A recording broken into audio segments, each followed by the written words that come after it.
Hello people, hope you're well. So, some interesting things have happened over the last couple of days. First and foremost, I got an email to let me know my channel is 19 years old. And I'm like, how is that even possible?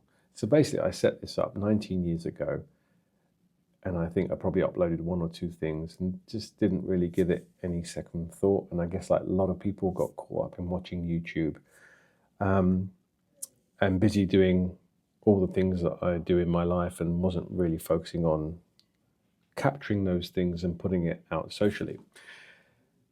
But then more recently, given the journey that I've had, I just thought, I'm in a good position to serve the people or the person that I once was. And given the journey has been interesting and colourful to date, I think I've got a lot to offer in terms of what I share with you. Having been, a professional fighter, have written books, music, have starred in films, and have not only starred, but I've had lots of small roles in film and TV, and I've done a little bit of theatre, and I'm pretty proactive in a number of areas, and I've coached some very interesting people over the years. I just thought the channel is actually a really good place to give without an expectation of a return. So, my kind of main focus is to hopefully entertain, educate, and add value. I hope that it adds value to you. I hope that that you click onto my content and it just lifts you as opposed to drains you. But the second thing that happened today was that given I've been quite focused on the channel now for a couple of weeks, 4 or 5 weeks, is that the channel became monetized. And that's unexpected, because I sort of looked at the eligibility of the monetize, how it gets monetized, and I thought, okay, that's quite a big ask in terms of you need 1,000 subscribers and 4,000 watch hours, etc. So I thought maybe in a year, we might achieve that. When it happened with focus about 5 weeks. So that's amazing, and it's thanks to you. So thank you, people out there. I'm just a little bit blown away that the channel is 19 years old. I'm like, what have I been doing for 19 years? Well, I have been doing a hell of a lot in that time, and I'm going to share it all with you along this journey. And like I said, I hope that the conversations that I have are of value, and that you take something from them. So what can I cover today before I switch off, apart from letting you know that I've had some good news? Where can we begin? Well, I think that with anything, it's always good to begin at the beginning. So if you have an idea for a business, so for instance, a couple of years ago, some guys came to me and they wanted to open a gym in a certain location. And if you sort of look into me, you'll know I was heavily involved in the kind of health and well-being business. I actually opened one of the most exclusive clubs in London called Kicks Gym, Kicks DNA. I think it's called Kicks Life now. And it's a funny story, and I'll share it along the way. Funny and challenging, and one of my highest highs and my lowest lows. But and there are people out there who take credit for that gym. But the reality is there was only really 2 people or 3 people who got that gym open.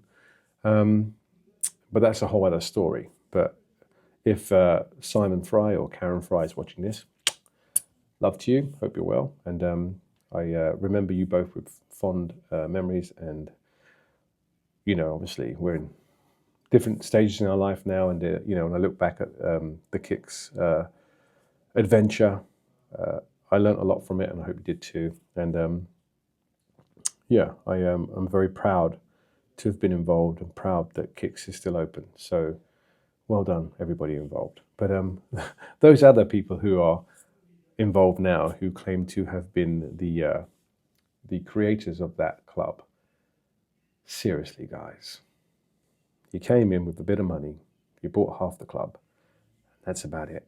You didn't create anything. So, no names named. But back to my story. Those people came to me they'd seen what I'd done, and they were like, hey, we want to open a club in this location, and we have this budget, and we want to lock down this actual premises. Could I assist them with some consultancy on the business model and getting it open, etc. So basically helping them with their branding, their pre-sales, and their operation. And if they could have me on a retainer for 6 to 12 months to help them, get up and running. So I said, okay, well, let's. They hadn't committed to anything yet, but they were very clear that they wanted to go off this particular site in this particular location, and they had a certain amount of money. So I said, well, look, start at the beginning, which is with a business is the numbers, a spreadsheet, a financial model, and the financial model should be a truthful model. It should show you everything and anything and everything involved in your business, right down to toilet rolls and light bulbs. And I had a good guy at the time who did some stuff with eBay. He was building financial models for eBay. So I outsourced some work to him in terms of what I required in the financial model. And he got that back to me pretty quickly because, I'd done a few things with him. So he kind of had all that kind of content to hand. So I think it took about 3 days and I had the model back. And then I was able to populate it with all the numbers, etc. And then within a week, I was able to sit down with these guys and say, hey, let me talk you through what you're focusing on. And talk you through kind of best case and worst case scenarios. Because a lot of people, they start a business and all they focus on is the best case scenarios. But it's really important to understand, worst case scenarios, because can you survive for 2 years? Can you function for 2 years as a business? And if you can't, you'll probably be out of business. Because the reason being is that a lot goes on in the first 2 years of business. It's like, when you're launching a business, it's like a rocket ship taking off. All the energy goes into getting it out of the atmosphere, right? Lifting it off the ground and getting it out of the atmosphere. And then once it's out of the Earth's atmosphere, there's a lot less energy. It's the same as launching a business, It takes a hell of a lot to get it off the ground, and I think that you need to be realistic and have at least a 2-year window with operational money to cover you for 2 years so you can stay focused and you can make good conscious choices and not make knee-jerk reactions to every little problem that comes up, because then you're constantly focusing on, we need to make money to survive.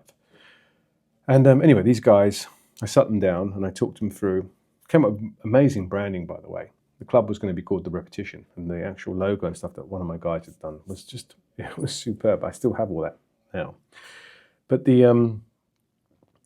once I'd sat down with the guys and been through all the kind of best case and worst case scenarios, and I had this financial model to play with and understand the actual numbers and what it meant to open a gym in this particular location, they went away, and the next day they got back to me and said, hey, look, we've actually decided to not progress.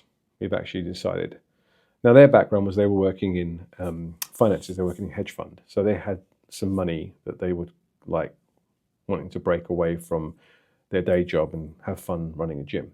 Well, I can tell you now that opening a gym is probably not your best choice, along with opening a restaurant or a bar, because the churn rate of these businesses opening and closing is huge. And a big part of the problem is what I said earlier. It's like people don't understand the business. And they also don't understand that you need operational money to operate, with real focus and clarity for at least 2 years, no matter what happens. Because in that time you can build and you can grow, and you can, and with things like the gym business, it's like you have to create a loyalty with your members. And that's another area that people miss at the moment. They're so focused on sales that they're not focused on retention, which is actually the most important part of the business. Retain your clients.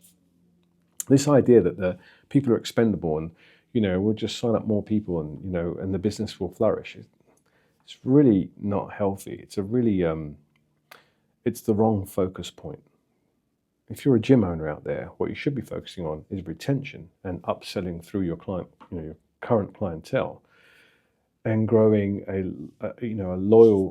a client base that's loyal to the business, and making sure that you're paying attention to your clients and that you keep your business clean and that you deliver on the promise that you're charging for. But anyway, that's my little ramble today. So I wanted to give some value through this conversation, and I do think that, whenever you're doing anything, don't jump to the middle or the end. Start at the beginning and just see, step back and just look at all the angles, all the dimensions of what you're trying to do, and then attack it with that in mind. It's not good to always be like just focused and blinkered on the thing here, but forgetting about, all the 30, 40 other things that need to happen outside of that to make this thing a success. So starting at the beginning with a business, starting with a spreadsheet, then obviously understanding what it is you're trying to sell. And but I can go more into detail on that if you want on the next one or downstream. And that's the thing as well. It's like I'm hoping this channel is going to be interactive in the sense that you can ask me or give me suggestions of what to talk about. I plan to share some things on training because obviously my background as a martial arts master and a former kickboxing champion. There's a lot of stuff I know about that universe, and that even covers food. And though I may not be giving workouts on YouTube, what I would intend to do is just to share tips and tricks. Things like where to put your feet, for kickboxing, boxing, how to wrap your hands, how to help heal the body, a whole bunch of stuff. So there's a lot to come and a lot to talk about. And for the creatives and the freelancers out there, the people that are in the kind of, arts and stuff, I'm a former singer-songwriter, though I still dabble with music. I'm a current actor, a filmmaker. And I'm also out there, raising money for my next project. And so I'm hoping to add value there in terms of how I go about getting something off the ground and how I deliver on the promises that I'm making, especially to the investors. So there's lots to talk about, lots to share. I hope I haven't rambled and waffled on for too long, and I hope this is of some value or some interest. And you have a beautiful day, and I will see you on the next one.